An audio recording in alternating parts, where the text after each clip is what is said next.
नमस्कार, स्वागत है आपका। देवभूमि स्पेशल देख रहे हैं आप और मैं हूं आपके साथ लता। बुलेटिन की शुरुआत करेंगे अहम खबर के साथ। मॉरिशस के प्रधानमंत्री उत्तराखंड पहुंचे, जहां उन्होंने प्रदेश के मुख्यमंत्री सीएम धामी से मुलाकात की और पहाड़ की संस्कृति की जमकर सराहना की है।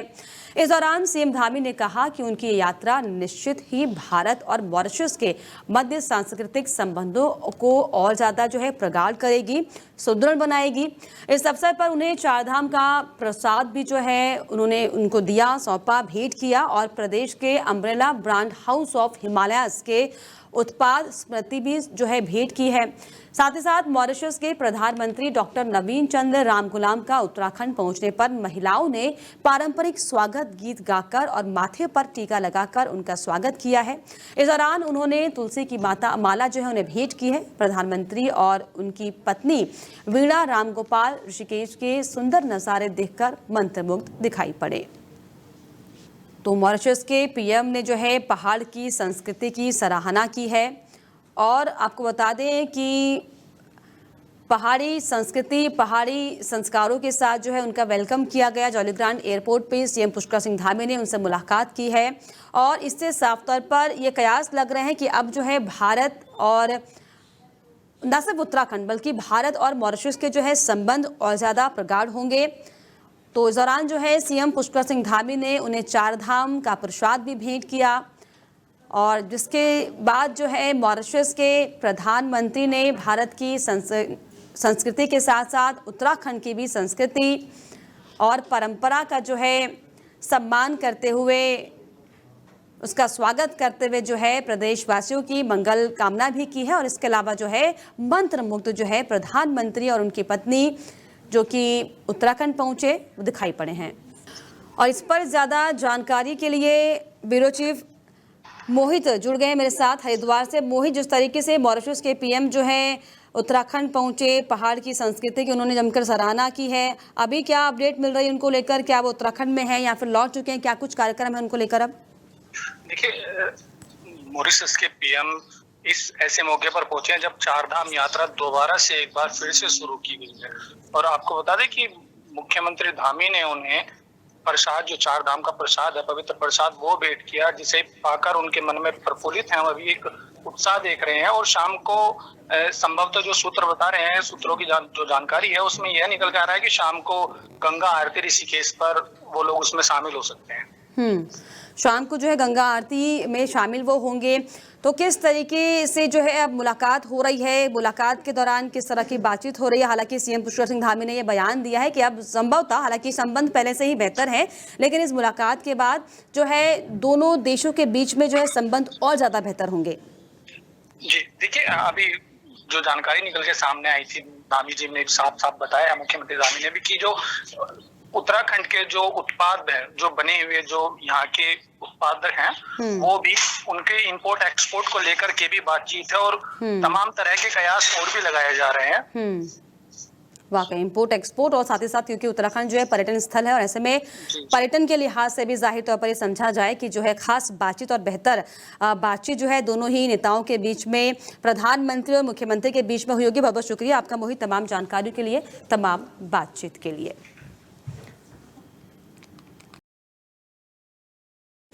उत्तराखंड भाजपा में बड़े बदलाव हुए हैं। प्रदेश अध्यक्ष महेंद्र भट्ट ने बीजेपी के प्रदेश पदाधिकारियों की टीम की घोषणा कर दी है। इस टीम में प्रदेश के सभी जिलों के पदाधिकारियों का चयन किया गया है ताकि संगठन को और भी ज्यादा मजबूत बनाया जा सके।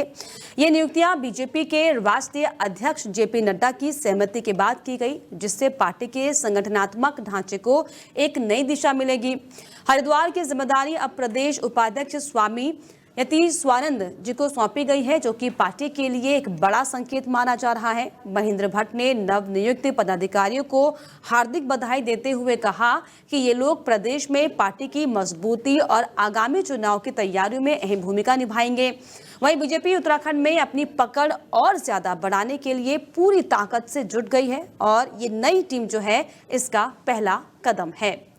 तो देखिए, अब चुनाव प्रदेश में होने जा रहे हैं, 1-2 साल का समय बचा हुआ है, लेकिन उसके पहले ही जो है पृष्ठभूमि तैयार करने की कोशिश बीजेपी की तरफ से की जा रही है और इसी को लेकर जो एक छोटा सा इनिशिएट अब शुरू कर दिया गया है, क्योंकि उत्तराखंड बीजेपी में बड़ा बदलाव किया गया है। संगठन को और ज्यादा मजबूत बनाने के लिए जो है नए प्रदेश पदाधिकारियों के नाम जो है वो घोषित किए गए हैं, जिसमें प्रदेश उपाध्यक्ष स्वामी यतीश स्वानंद को बनाया गया है और ये उम्मीद की जा रही है कि अब जो ये साधु संत समाज का जो चेहरा अब प्रदेश में बीजेपी के साथ मिलकर काम करेगा, तो जाहिर तौर पर इसका फायदा जो है भारतीय जनता पार्टी को प्रदेश में देखने को मिलेगा।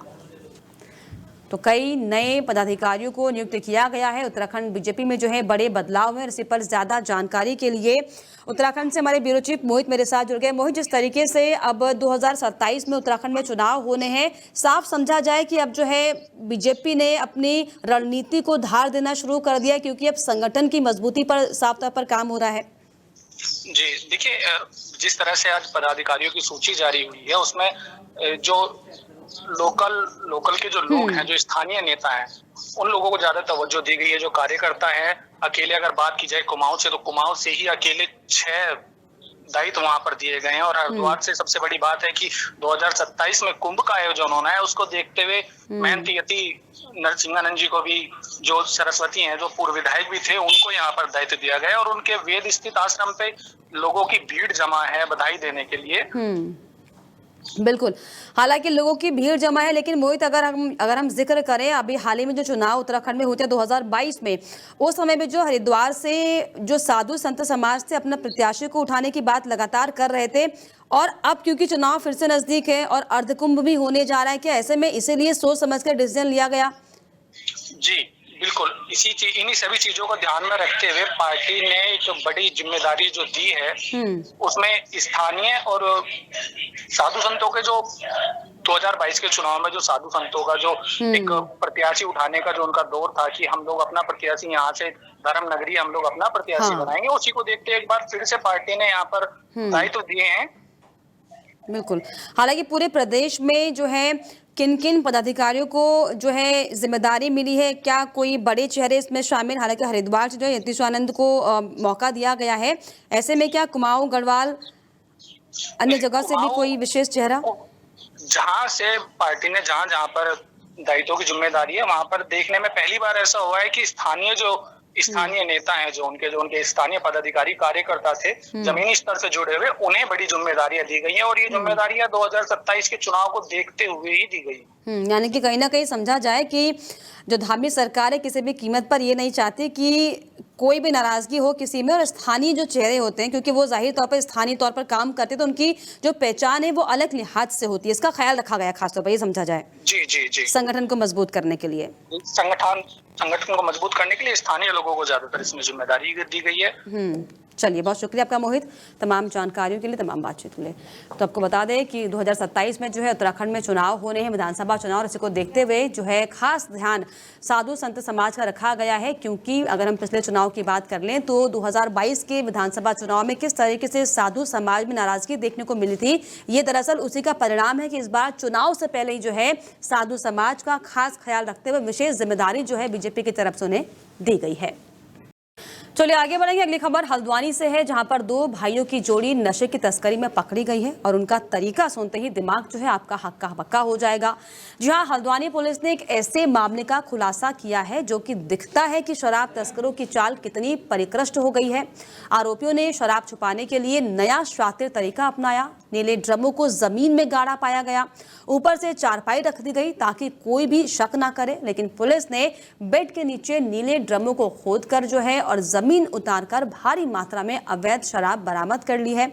वहीं अभियुक्तों ने शराब को छुपाने का ये तरीका इसलिए चुना क्योंकि हर कोई जानता है कि चारपाई के नीचे कुछ भी नजर नहीं आता, लेकिन हल्द्वानी पुलिस ने गुंडा एक्ट के तहत कार्रवाई की और मामले की जांच शुरू कर दी है। बरामद शराब की मात्रा इतनी बड़ी है कि स्थानीय स्पेक्ट्रम में ये एक बड़ी कामयाबी मानी जा रही है। ये मामला सिर्फ एक अपराध नहीं बल्कि समाज के उन हिस्सों का आईना भी है जहां पर नशा तस्करी, भोली भाली जनता की तकलीफ और कानून की धीमी पड़ताल मिलती है। राजनीति भी इससे अछूती नहीं है, क्योंकि अक्सर शराब तस्करी को अनदेखा किया जाता रहा है। कोई राजनीतिक दबाव होता है या फिर पुलिस प्रशासन की गठरी में कुछ कमी रह जाती है तो सोचिए, अगर ये तरीके किसी बड़ी नेटवर्क की पैठ हैं, नीले ड्रम, जमीन में गाड़ना, छुपाना छिपाना, तो किस किस की मिलीभगत इसमें हो सकती है। पुलिस को चाहिए कि अभियुक्तों तक पहुंच अपनी बनाए रखें, शराब तस्करी का संपूर्ण नेटवर्क खुले और जो सरकारें होती हैं उनकी जिम्मेदारी तय की जाए। हल्द्वानी पुलिस की इस कार्रवाई को स्थानीय लोगों ने स्वागत जो है उसका किया है, लेकिन समाज में इस तरह की घटनाएं बंद हो, ये दरअसल एक बड़ा सवाल है और लोग भी इसकी मांग कर रहे हैं।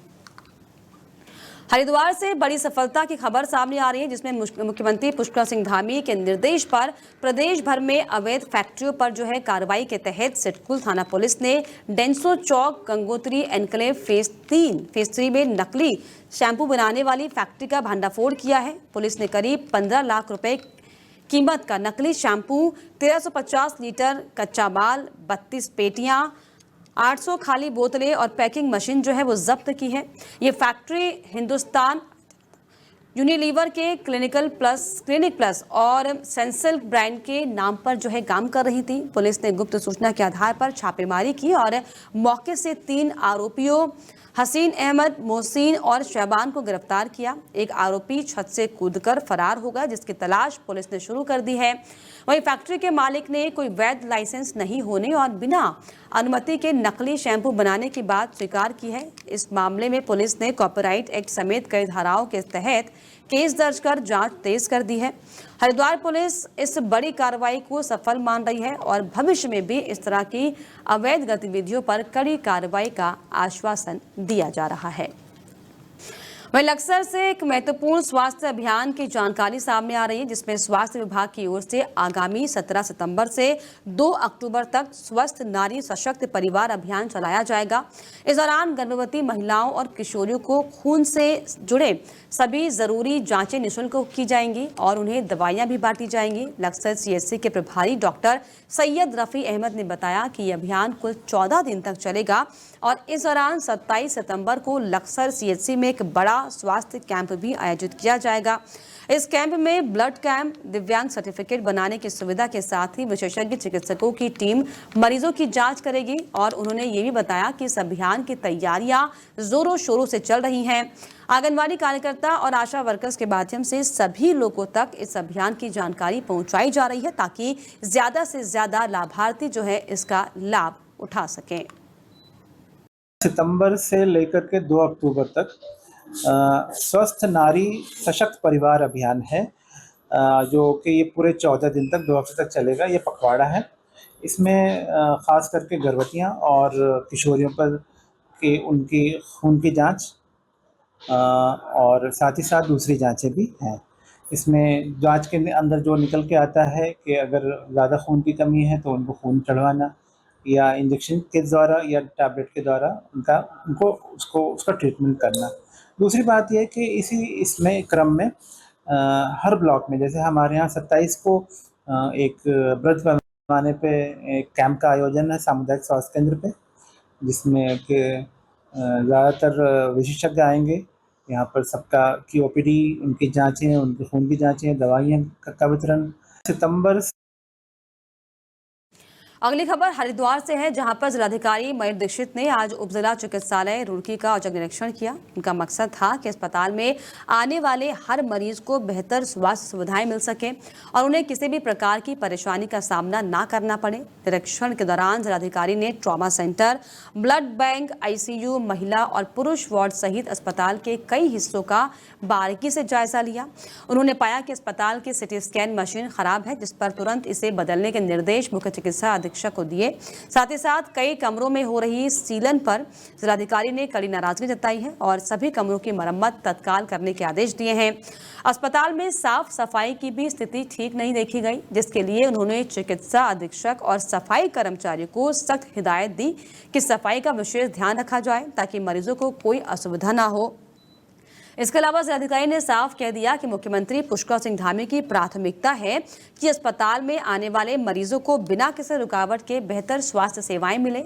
उन्होंने मुख्य चिकित्सा अधीक्षक को निर्देश भी दिए कि अल्ट्रासाउंड, पैथोलॉजी, आईसीयू और दवाइयों की उपलब्धता सुनिश्चित की जाए ताकि किसी मरीज को बाहर से दवा लेने की जरूरत ना पड़े।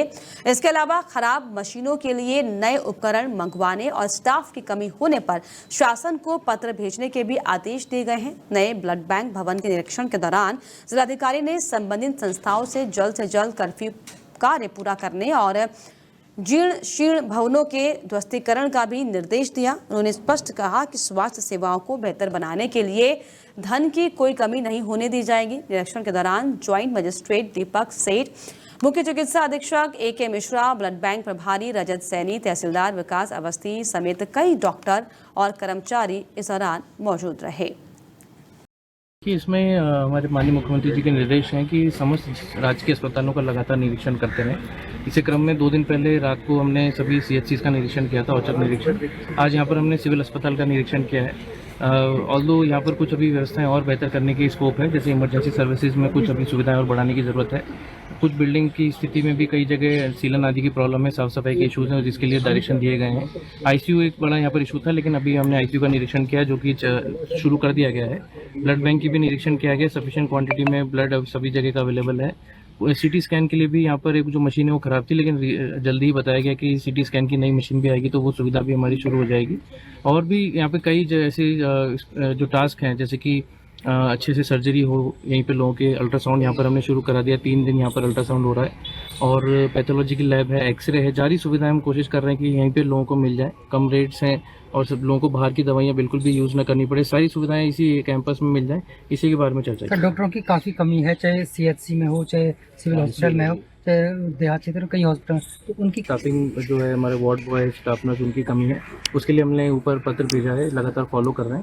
और अब खबर रुद्रपुर से है, जहां पर त्योहारी सीजन के मद्देनजर खाद्य सुरक्षा विभाग ने कुट्टू के आटे की जांच के लिए विशेष अभियान शुरू कर दिया है। आज जिले के प्रमुख बाजारों और मॉल से कुट्टू आटे के सैंपल लिए गए और उन्हें रुद्रपुर की लैब में जांच के लिए भेजा गया है। यह अभियान जिला खाद्य सुरक्षा अधिकारी डॉक्टर प्रकाश फुलारा के नेतृत्व में चलाया जा रहा है। वहीं डॉक्टर फुलारा ने बताया कि पिछले साल हरिद्वार में कुट्टू के आटे की मिलावट की वजह से कई लोगों की मौत हो गई थी और कई गंभीर रूप से बीमार पड़ गए थे। ऐसे में इस बार विभाग ने पहले ही कड़ा रुख अपनाया है ताकि किसी भी तरह से मिलावटखोरों को रोका जा सके और लोगों की सेहत सुरक्षित रहे। वहीं खाद्य सुरक्षा विभाग ने साफ कर दिया कि त्योहारी सीजन में किसी भी तरह की लापरवाही बर्दाश्त नहीं की जाएगी। इसके अलावा जांच रिपोर्ट आने के बाद दोषियों के खिलाफ सख्त और प्रभावी कार्रवाई की जाएगी। ये कदम त्योहारों के दौरान आम जनता को सुरक्षित और गुणवत्तापूर्ण खाद्य सामग्री उपलब्ध कराने के निर्देश के लिए हिसाब से बेहद जरूरी है। तो क्योंकि त्योहारी सीजन अब नज़दीक है और ऐसे में जो है कुट्टू के आटे का जो के साथ जो लापरवाही दरअसल हो रही थी उसकी जांच की गई है और साफ तौर पर सख्त निर्देश जो है जिला प्रशासन की तरफ से दिए गए हैं, जिसमें बाजार और मॉल से कुट्टू के आटे के सैंपल लिए गए और उसकी गुणवत्ता खराब पाए जाने पर सख्त कार्रवाई करने के निर्देश दिए गए हैं। दरअसल पिछली बार जो है कुट्टू के आटा खाने से हरिद्वार जिले में कुछ बीमार पड़ गए थे, तो उसके मद्देनजर हमने इस बार जो है प्रथम चरण में सबसे पहले निरीक्षण काम शुरू कर दिया है। जहाँ भी कुट्टू का आटा खुले में बिक रहा है तो उसको हम मना कर रहे हैं। ब्रांडेड कुट्टू का आटा ही बेचें जिसमें FSI लाइसेंस नंबर अंकित हो और उसका बैच नंबर और मैन्युफैक्चरिंग डेट और एक्सपायरी डेट सब उसमें मेंशन होना चाहिए। ये हम उनको निर्देश दे रहे हैं। जिला सलाहकार समिति की जो कल बैठक हुई थी, तो उस बैठक में जो है निर्देश दिए गए हैं कि इनको जो है जागरूक किया जाए जितने भी खाद्य कारोबार करता है, और इनको जो है जो मानकों के अनुरूप खाद्य सुरक्षा मानक अधिनियम 2006 के मानकों के अनुरूप है केवल वही खाद्य पदार्थ जो है इनको विक्रय करने दिया जाए। तो हम उस सिलसिले में जो है कार्रवाई कर रहे हैं। दरअसल पिछली बार जो है कुट्टू के आटा खाने से हरिद्वार जिले में कुछ बीमार पड़ गए थे, तो उसके मद्देनजर हमने उत्तरकाशी में आई आपदा के बाद जनजीवन प्रभावित हुआ है, लेकिन इसे पुनः पटरी पर लाने के लिए जिलाधिकारी प्रशांत आर्य ने सख्त कदम उठाए हैं। शनिवार को जिलाधिकारी ने तहसील बड़कोट के आपदा प्रभावित क्षेत्रों का स्थलीय निरीक्षण किया और पुनर्निर्माण कार्यों की प्रगति का बारीकी से जायजा लिया है। जिलाधिकारी ने जंगल चट्टी, बनास, फूलचट्टी और कृष्णा चट्टी में क्षतिग्रस्त यमुनोत्री राष्ट्रीय राजमार्ग की मरम्मत कार्यों का निरीक्षण किया। खास बात यह रही कि जिलाधिकारी ने बनास से लेकर कृष्णा चट्टी तक ट्रैक्टर में बैठकर सड़क मार्ग का भी विस्तार से निरीक्षण किया है। उन्होंने NH और पीडब्ल्यूडी के अधिकारियों को युद्ध स्तर पर काम करते हुए इस सड़क मार्ग को जल्द से जल्द सुचारू करने के कड़े निर्देश दिए हैं ताकि प्रभावित इलाकों का जनजीवन जल्द से जल्द समाधान हो सके। और ये देखना होगा कि अधिकारियों की ओर से दिए गए निर्देशों का क्रियान्वयन कितनी तेजी के साथ होता है और आपदा प्रभावित लोगों को कब राहत मिलती है। आज यमुनोत्री रूट पे हम लोगों ने NH होटल एसोसिएशन और सारे विभागों ने जो संबंधित विभाग हैं निरीक्षण किया है और जैसी उम्मीद थी कि यहाँ पे रास्ता हम लोग सुचारू कर पाएंगे। यमुनोत्री यात्रा रूट का 23 अगस्त से जो बंद है अभी भी, आज भी मैं काम देख रहा हूँ चल रहा है इसमें और 4 जगहों पे रूट ब्लॉक होने की वजह से और थोड़ा मिट्टी गीली होने की वजह से और पत्थरों का स्लाइडिंग की वजह से आज तो इसको सुचारू कर पाना संभव नहीं लग रहा है। तो आज हमने फिर से कल का समय लिया है क्योंकि बनास, जंगल चट्टी, फूल चट्टी और कृष्णा चट्टी, इन 4 जगहों पे अभी रूट का हम लोग पैदल ही बना पा रहे हैं। तो बहुत अधिक संभव होगा तो कल फिर एक और अपडेट लेके हम लोग पैदल कृष्णा चट्टी से, अगर संभव हुआ तो मौसम ने साथ दिया, बहुत सामान्य रही स्थिति है तो हम लोग कृष्णा चट्टी से प्रारंभ करने के बारे में पैदल सोच सकते हैं। अभी यमुनोत्री धाम का जो रास्ता है वो 5 किलोमीटर जानकी चट्टी से पैदल है और कृष्णा चट्टी में चूँकि 350 मीटर रोड वॉश आउट है, उसको बनाने में 5 से 6 दिन या 7 दिन का समय लगेगा NH के अकॉर्डिंग।